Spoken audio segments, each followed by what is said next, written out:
right, we're ready to get started.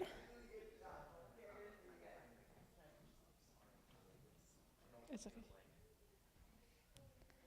All right, let's go ahead and begin with a short word of prayer, and then we will get started with the questions.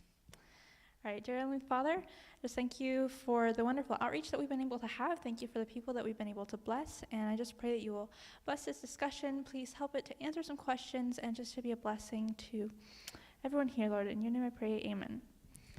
So thank you for all the questions that you guys turned in. We won't get to all of them, but we'll try to get to quite a few. So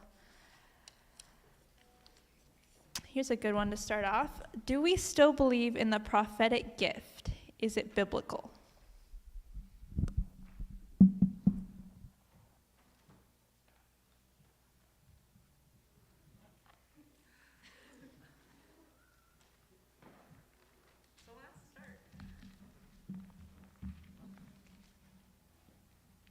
Well, this is a very, I guess you could say, Adventist explanation, but I would argue that if it's an Adventist explanation, it should be a biblical explanation. If you look at Revelation 19 and verse 10, we're told that the testimony of Jesus is the spirit of prophecy, right? And then also we're told in Revelation 14:12, no, not 14:12, in 12:17, that the remnant have the testimony of Jesus as well. And so the testimony of Jesus is the spirit of prophecy, right? So this is basically, we as God's end-time people, right? We are identified as having, this church having the gift of prophecy. It's an identifying mark, right? And so absolutely, we believe, I would say that biblically speaking, that the gift of prophecy is relevant. It is part of, it's manifested in the Bible. We oftentimes associate it with Ellen White, that's correct. That's a correct association, but it's also, it's manifested in the Bible. The fact that we have the Bible is because of the spirit of prophecy, the testimony of Jesus. Revelation 1:1 actually starts out by saying the revelation of Jesus Christ. You could say the testimony of Jesus Christ, which God gave to him to show his servants things which must shortly take place, right? And then from there on, we have the book of Revelation, right? That was given to us through prophecy. So yeah, absolutely, I would say it's relevant. I would just like to also point out Amos 3:7, which mentions that the Lord does nothing except that he reveals his secret through his servants, the prophets. God works through the prophets to reveal his will to us. And we read in Joel 2:28 also that in the last days God will pour out his spirit on all flesh, and that your sons and daughters shall prophesy. And so there is strong biblical evidence that the gift of prophecy was never taken away. Now, if you're asking for specific instances, that's a different question. But in general, God never permanently removed the gift of prophecy from his church.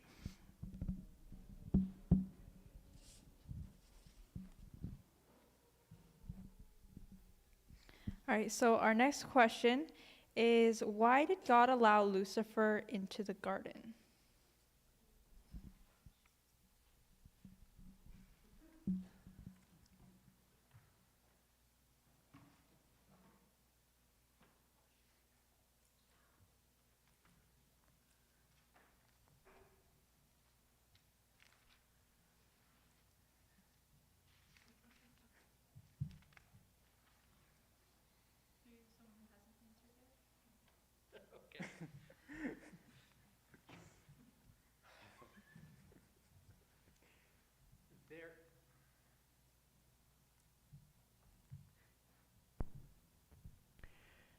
I'm not sure that there is a direct Bible text for this.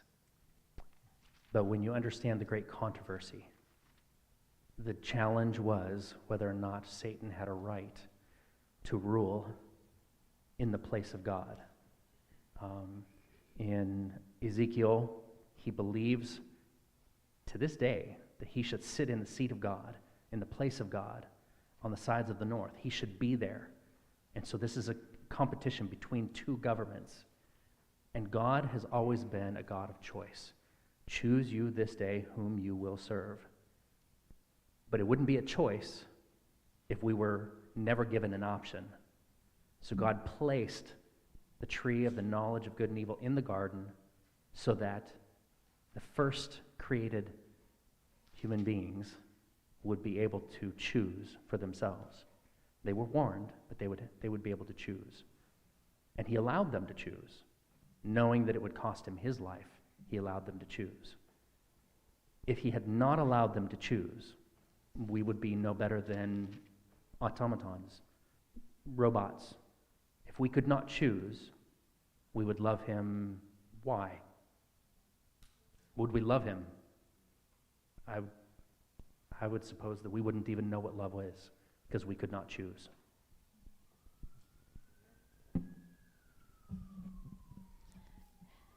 All right, and give them some time, because they actually have never heard these questions before. They're hearing them for their first time now, just like you. So, just so you know,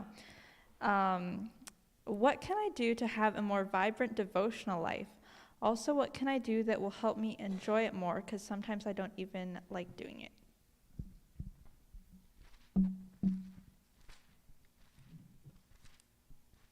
So, this is something that I've definitely, I guess, discovered a lot about recently.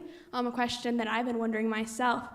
And one thing that I find is really helpful to maintaining a vibrant devotional life is to, maybe this is what I used to do. When I was younger, I would have devotions. I would say, okay, I'm going to read through the Bible. I'm going to read 3 chapters every day. And that's what I'm going to do. Or I'm going to read a chapter every day, or whatever I'm going to do. You know, I have to stick to this set routine. And sometimes I would get to certain areas of the Bible. I believe all the Bible is inspired, by the way. But, you know, especially when, I don't know, sometimes there's some parts of the Bible that you kind of don't understand, and especially starting out, those can be kind of more difficult to understand. I was like, well, you know, I'm not really experiencing much from this, you know, set devotion time. What should I just not have devotions if I'm not experiencing any change in my life? And then I realized, well, you know, our devotional lives are supposed to further our relationship with God. And if I had a friend, would I say, okay, today we're going to talk about this thing, and only this thing. And tomorrow we're going to talk about this thing, only that thing. No, that's not what we do. Of course not. No relationship would really thrive like that. You have to, you know, take your devotional time as having a conversation with God. So you talk to him about things, and then you look in his word to find the answers to those things. So that's just something that's really helped me personally. Yeah, I agree. What's really helped me recently is Melody Mason. I don't know if you've heard of her, but she is one of my favorite authors, and she wrote 2 books that I've been reading over and over because those books, besides the Spirit of Prophecy in the Bible, have drawn me a lot closer to God than any other. And Melody Mason made these, they're cards that have like Spirit of Prophecy quotes and Bible quotes on them, and I would just read through them and pray to God for me to experience that kind of like amazing spiritual atmosphere throughout my day. And even going to classes and going out from classes, I'll pull it out of my pocket and I'll read those quotes, and that's just what's really helped me, is just to pray the quotes to God, that you can have that atmosphere of Christ throughout the whole day. I am going to be a little pessimistic. The devil is on attack. He does not want you to enjoy it. Your feelings have nothing to do with it. Because if they did, the devil would make sure that you felt all the time like you were getting nothing out of it and you weren't going to enjoy it no matter what. Psalms 119, verse 130 says, "The entrance of thy words giveth light. It giveth understanding unto the simple." Notice it doesn't say anything about your feelings there. It doesn't say anything about how you're understanding it. It's just saying that the entrance. So what I would do is just be faithful.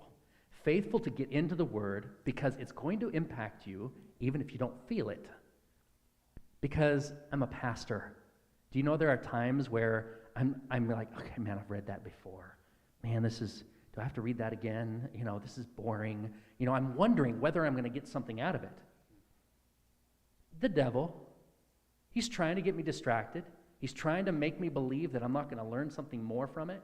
So bypass all your feelings, set up a regular time with God, be faithful to get into his word, and what you'll find is that he's going to start giving you light and understanding that you never had before. He's going to, if you're faithful to be there, he will faithfully give you answers and help you to learn to love. If you've never eaten your vegetables, you're not going to like them until you start regularly eating them because you know you should. And then after a while, you'll learn to like them. This is one of those things you're just going to have to be disciplined about because the devil's going to try and get you distracted. The more media you put in your mind, the less you like the Word of God. The more entertainment you put in your mind, the less you like the Word of God. So understand that there are a lot of things competing for your time. Just be diligent to put your time in the Word with God. Spend that time claiming His promises. Spend the time in His Word, and you'll find you'll fall in love with Him. And I think just to say really quickly, as Pastor Austin mentioned, it's a spiritual battle. Pray for God to give you victory. Pray for Him to pull down these high things that are exalting themselves against the knowledge of God. And pray that He will help you to bring every thought into captivity to the obedience of Christ. That's a promise that I love to claim every morning because, like, kneeling with my eyes closed is a really great time to think about all the things coming, in the day. But I pray that God will help me to focus on what's at hand. And that may be praying for strength for those things. But pray for victory. Ask God to change your heart. Admit that you're struggling with this and just go to Him and say, Lord, I don't feel like spending time with you. I don't really feel like I love you, but I want you to change that. Please give me a desire to know you, a desire to be with you.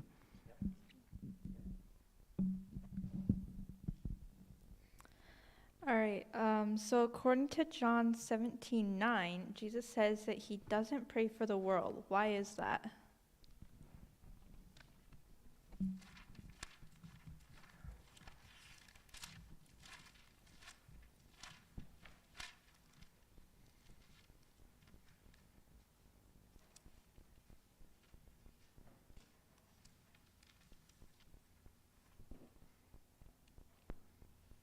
So I need to go find the specific verse, but I'm reminded of a text in 1 John. I believe here it is. 1 John chapter 2 and verse 15. It says, "Do not love the world or the things in the world. If anyone loves the world, the love of the Father is not in him. For all that is in the world, the lust of the flesh, the lust of the eyes, and the pride of life, is not of the Father, but is of the world. And the world is passing away, and the lust of it. But he who does the will of God abides forever." So what comes to my mind, just as I read this verse even now, is I think of when I canvass, go door to door. Sometimes I'll ask people if they would like me to pray with them. And usually they'll say yes, and then I'll ask them, what should I pray for? And I think a lot of canvassers here would know that many times people will say, well, let's just pray for the world, right? And it's funny because sometimes I've thought of this verse and I'm like, I don't know how I feel about that. because and we just read here in 1 John chapter 2, right? I think the whole idea of the world is, what the way the Bible describes the world is basically anything temporal or sinful is kind of grouped into this whole idea of the world. And so if you think about it, to pray for the world to get better, or to pray for, I guess the world in that context in general, we know from what the Bible has told us, we know from what Jesus told us in Matthew 24 and 25, that the world's going to pass away, right? But we can pray that people who are open-minded and receptive, who and maybe even who are not open-minded yet, will become open-minded and will become receptive to the gospel, right? So that's what I'm reminded of. And if you look at the verse itself, it was John 17:9. The context is dealing with Jesus praying for his disciples and praying for people that are seeking to follow after him. And I think the idea here is, if you compare John 17:9 and then 1 John chapter 2, which, by the way, were written by the same person, one who had spent time with Jesus, right? John understood what Jesus was trying to say about the world, and he expounds on it, in fact, in 1 John chapter 2. So.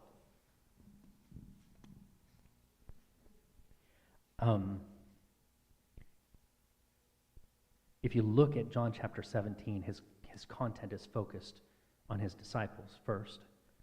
And then verse 20, he expands that I not only pray for these, but for those who will believe through their words. So it's an expanding circle of concern. And so there may be times, because we know God intercedes for others, this is not one of those times. This is a focused time of prayer. And it's not a private time. It's not in his mind between him and God. He's praying out loud. That's how we know this prayer exists. The disciples are hearing it. He's praying out loud for those that are closest to him. He's not praying at this time for everyone else. He's praying for them, for the people then that they are going to impact, the people that will then hear because of their testimony thousands of years later. That's us. So we don't pray for the same things all the time. We have focused prayer. This is Christ's focused prayer for those who would choose to believe at that moment and later and even now.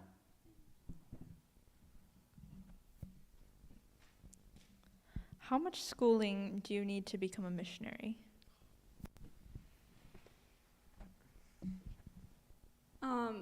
Of course, maybe different. I mean, maybe if God's calling you to do a specific thing, you might, need to get a specific certain degree or something. But to be honest, to be a missionary, did the disciples really have any schooling? I mean, they were missionaries, and they turned the world upside down. So I don't think I don't think you absolutely need any schooling to get, to 3.5 become a years. missionary. They had 3.5 years, right? Oh yeah. Well, I mean, not formal schooling, but definitely spending time with God. But they boarded with Jesus, right? No, no, I agree, Haley. And I would add this. Ellen White talks about the school of Christ, right? And she talks about how she encourages us to enroll in this school. And we talk about devotional life, right? And we're here at AYM, and we do other things that help us to be enrolled in that school, right? I think I love this question personally, because it's one that I have deeply wrestled with. When I was somewhere halfway through high school, I determined I would never go to college because I didn't like school. And, well, lo and behold, God asked me and called me to go to college, and so I went. And I'm still working my way through it.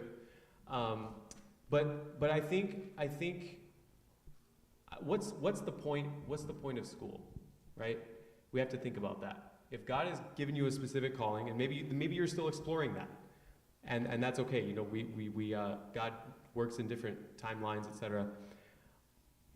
But the question you have to ask yourself is this schooling going to help me fulfill my calling, right?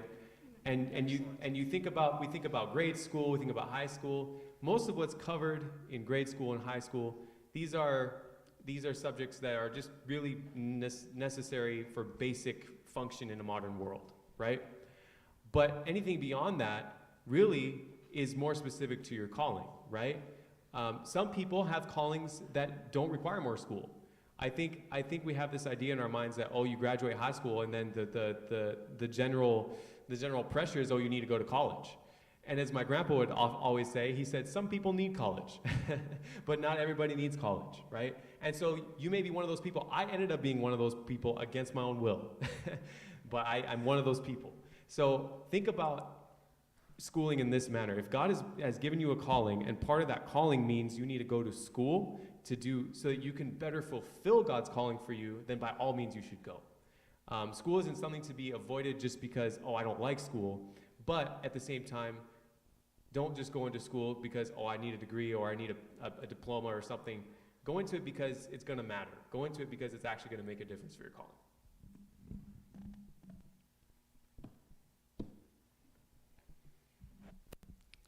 All right, this is an interesting question. Why didn't Jesus have a wife to give us the perfect marital example?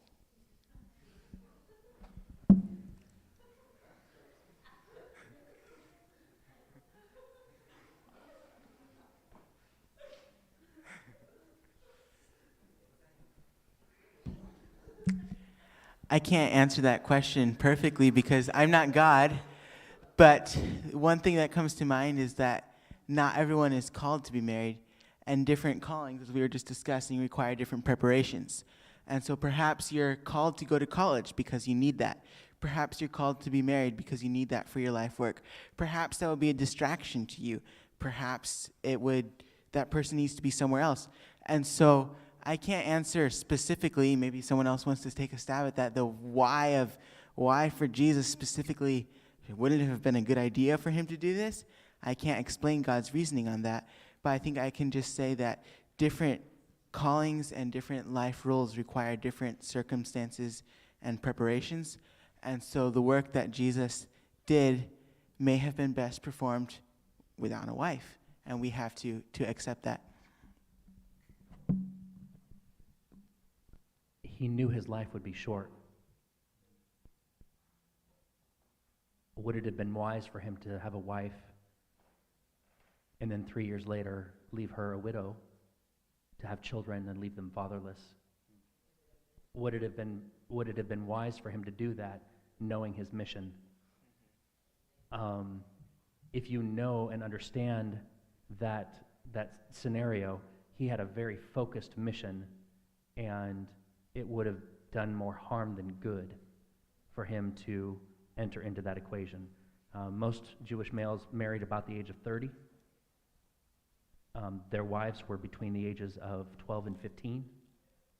He would have left a young wife with a child, and that would have been probably more of a distraction after his death.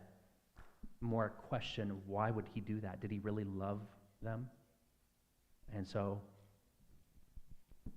Yeah, those are good answers. I also want to make this personal for us, and Jesus calls his church his bride, his wife. And that was the whole reason why he came.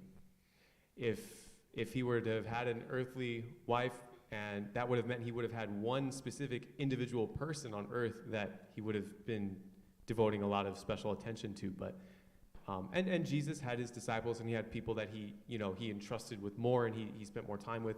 But that was for the furtherance of his work and for the gospel. And so, besides, the answers that were given, and also some theological issues that I won't get into, I think Jesus did not want us to miss the point that the church, we are his wife, and he came to save his bride, and that was the whole point of him coming. And so I think that picture and that reality would have been muddied. It would have been made less clear to us if he had actually had a wife. So.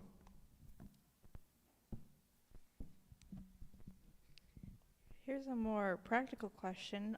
How can I have a closer relationship with my siblings?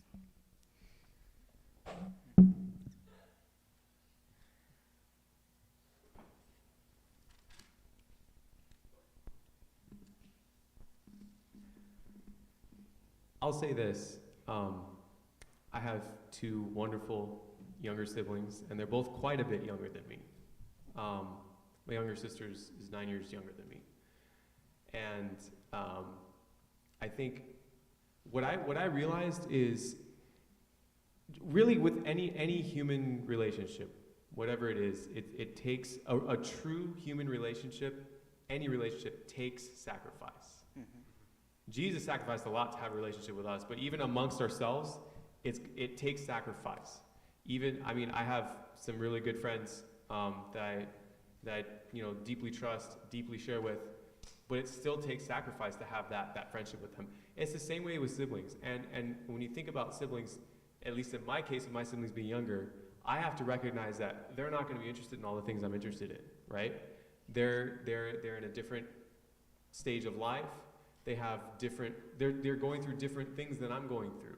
But I actually have the advantage of having gone through a lot of those things ahead of time already, right? So I have to choose to sacrifice and say, I'm going to go ahead and take interest in where you're at in life and talk about the things you want to talk about. And you'll find, if you do that with your siblings and actually give them quality time and actually spend quality conversation with them, you'll find that they're going to want to reciprocate eventually. Maybe not at first. I know sometimes these things are rocky and it's hard. But as you continue, trust me, they're going to want to reciprocate. They're going to want to talk about things that you're interested in, And it's really a great ministry opportunity, in fact, that a lot of us as young people, we miss. because we're okay to minister to people outside, our friends and whatever, but ministering to our siblings might feel weird or just it's not cool or whatnot, and I get that. I get it. But Jesus wants us to do it, and we can actually find fulfillment and joy and we can have happier families if we do our best and sacrifice to have that important relationship. As I think about this, my sister is my best friend, and so spending time with her is something that I love to do now, but, there were times when I was younger that she could bother me, she's reminding me of how I'd love to line up all my Matchbox cars in a row and simulate a car crash, but she made the crash happen before I was ready for it, crawling around on the floor. And we spent a lot of time with my mom when we were young learning principles of love and sacrifice. And I think one really big thing to remember is what matters most to you when you look at it. Does it matter that you win the game and they made a mistake, or that they messed up your setup, or that they did something else that bothers you, or does the relationship matter more to you? Keep that in perspective. And also, I think you got to think about it like any other friendship. You're not entitled to it. I think sometimes we can just assume they're my sibling, they'll always be there. I can prioritize something else. They don't matter as much because they're just guaranteed. But we have to treat it like any other friendship. Invest time in it, express love.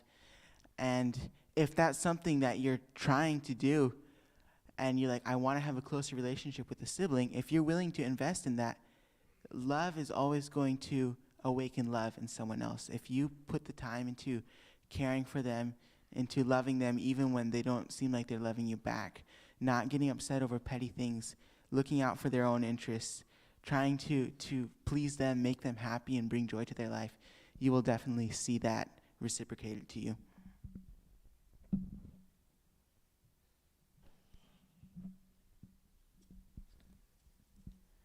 Why isn't forgiveness one of the fruits of the Spirit?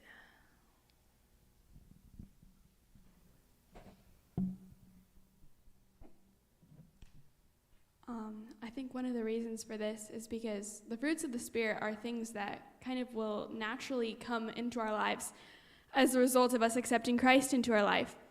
And when we look at how much Christ has truly forgiven us, when we really put things in perspective and, see how much we've done to hurt God and how much he's forgiven us, then it'll be so easy for us. It'll just be a natural thing, honestly, for us to forgive the other people around us who have hurt us.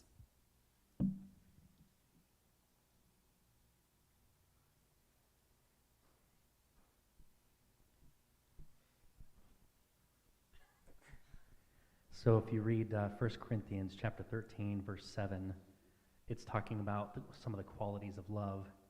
Love bears all things.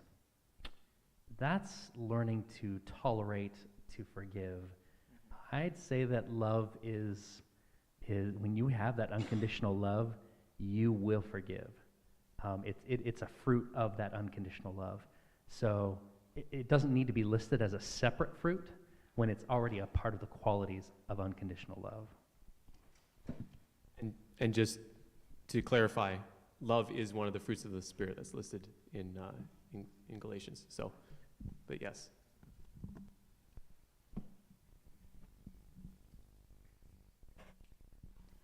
How do you disassociate bad things Christians... Sorry, it's kind of long. How do you disassociate bad things Christians in leadership have done to you from God? Leadership roles have done to you. What's really helped me with trying to forgive someone who's done things bad to me is knowing that when he would forgive people, he would hate the sin but love the sinner. So that's what's really helped me, is to love the person, but know that the things that hurt you, you just have to set them aside and forgive them in your heart, just like Jesus did when he was on the cross, when he said, "Father, forgive them, for they know not what they do," even if they drove the nails into his hands. So that's just what you have to do, is just to keep your mind that we love that person, even if they've done bad things to us. I think of this might sound like a strange reference, but follow me.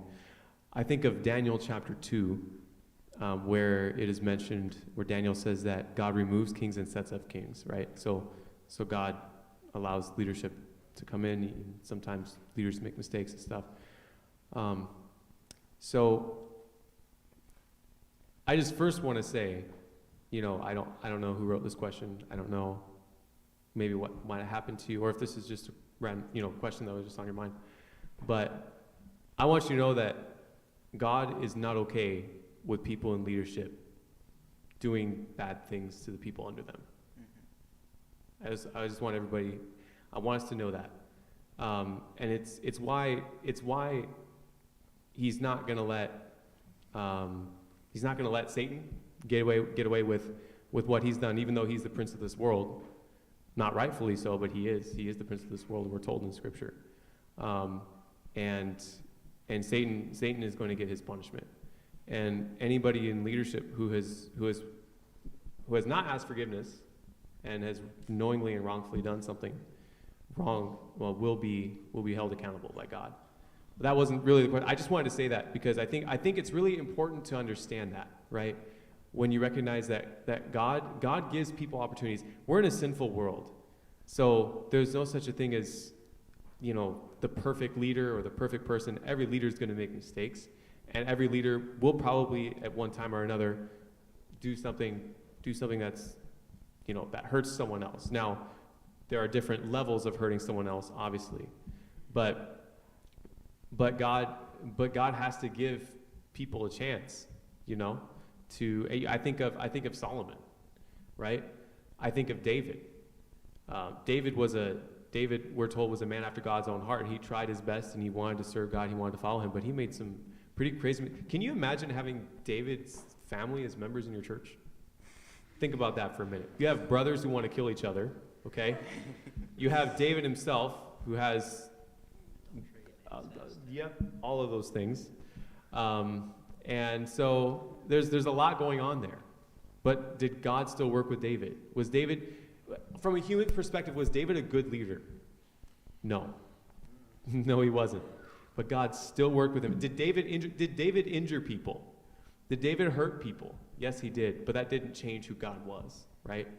And David repented for those things, right? So leaders may have done things to hurt you, right? But you have to recognize that God is trying to work with those leaders too.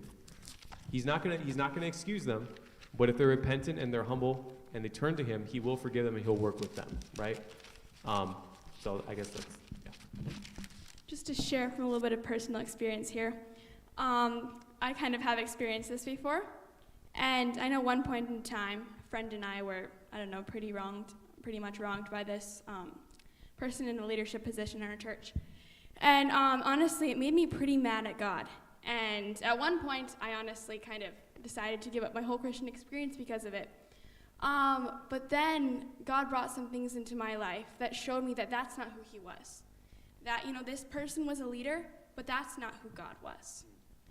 And I think in order to disassociate the true leader from the false leader, the true Christ from the false Christ, we have to see who Jesus really is.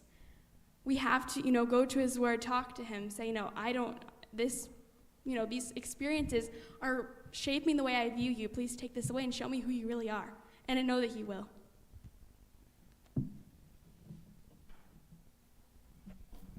All right, this is a shorter question. How long does it take to put AIM on? For those of you who have been on an AIM team. Well, there are 3 of us that have been or are on AIM, but as soon as the retreat is over, we basically are starting on the next one. We actually have kind of worked on the next retreat a little bit so far, so it probably takes around 7 months from the beginning of a retreat to the very end of one retreat. Apparently it takes about 7 months. And we'll meet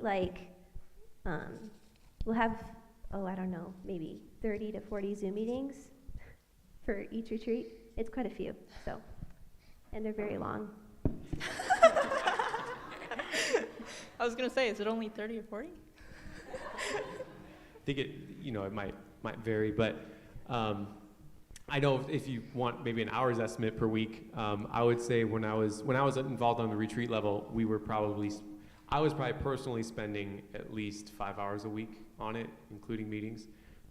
We would start out by having, towards basically like right after retreat, we'd have for the next like maybe 3 or 4 months, we would have meetings every 2 weeks, and then we'd start having them every week as we got closer. So, and this doesn't count any in-person time that happens, which sometimes does, and then you have a lot of other things going on. So it's involved. It's not for the faint of heart. All right, what makes SDA youth chase money even though they know it's going to burn up soon? You said SDA youth?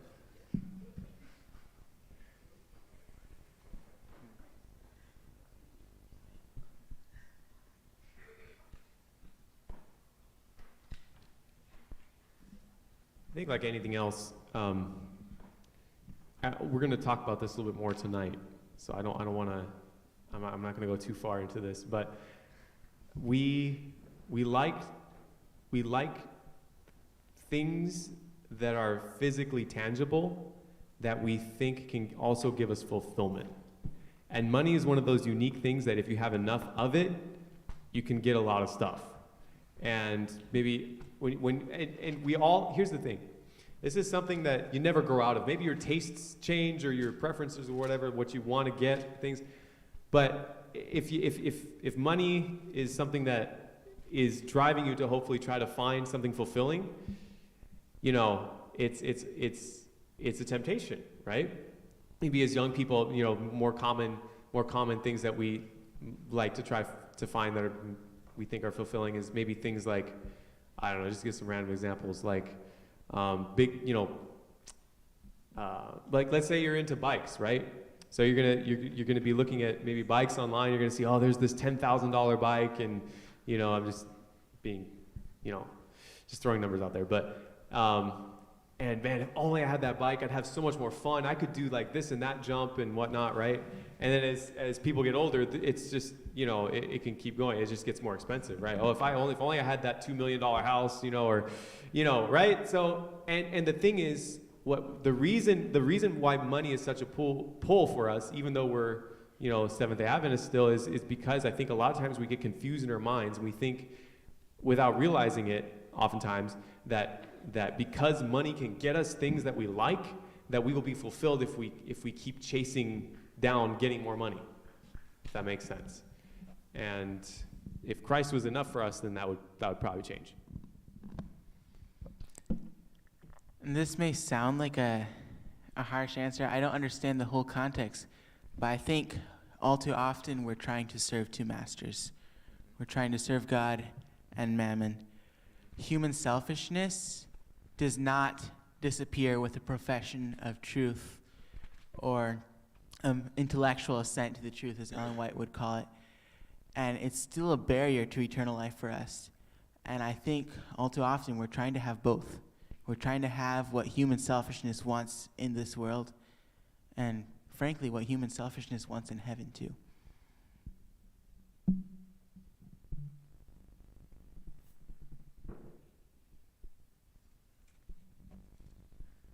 All right, so this will be our last question. Why do people believe that Sunday is the holy day?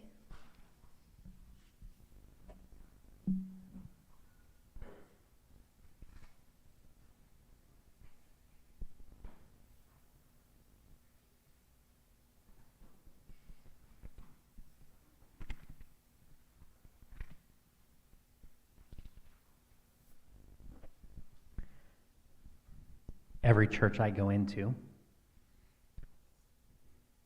I take the big Bible that might be up front and I change it, put the marker in it at Isaiah chapter 8, verse 20.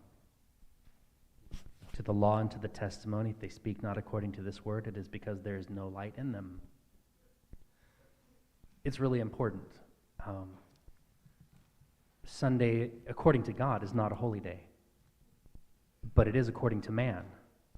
And we make our own holy days or holidays or whatever you want to call them based upon traditions, based upon practices that are in our society. And this is one that's been grafted. It's not the only day that people keep holy. Some keep Tuesday, Thursday. There are different faiths and religions out there. God has made one day holy. And if they're keeping any other days holy, it's because they don't know the word. Or if they do, they're just choosing to ignore it. Our mission is to get them acquainted with the word so that they know the difference. And then hopefully they'll choose.